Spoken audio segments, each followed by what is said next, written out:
Cho bỏ cái món sữa lò nó cho là từng xếp bự. Cho ta bù xuống thôi, cho anh cha xong đấy cả.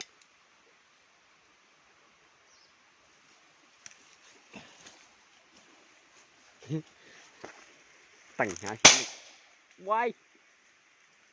Quay. Tao sợ to thì chỉ cho trời, tao sợ à. Rồi xong. Cá trâu à. Cá trâu. Xong mà có được.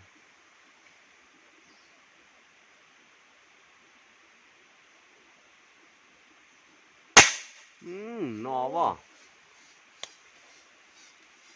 Khủa thế xứ đây đây tơ xứ. Ơi vô lò. Được à? Bỏ rồi xong chua. Gặp tả ư. Tôi kì lò lò. Có tựa. Nên nó đã tổng khẩn nùng ư. Hay. Tựa. Này đó. Dạ xịn kìa. Lò tả ư. Nùng đu. Hay kìa tiền. Bếp họ. Itu. Chỉ tao tua Chỉ thôi. tao tua Bạn thôi. đứa tự tan. Tiền nữa.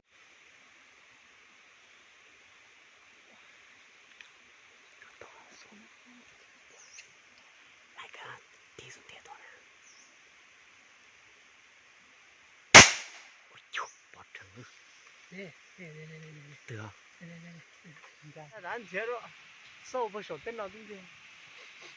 Bây nó tua nà. Lấy cái tu. Lấy bọt tù ơ. Nó chì ngộ xưa. Ta nó đã tại nhà chì hả?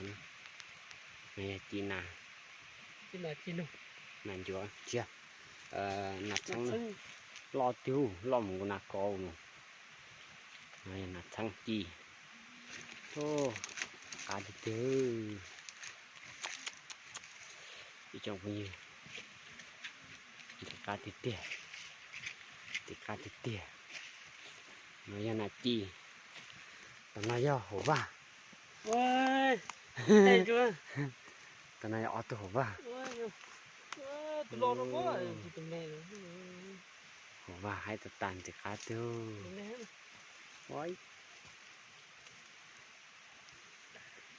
Để chạy mà nữa. Nó trong ta xế. Mà chậu nông đã thế ạ. Tiếp liền. Mời trả về là cá cho đi say.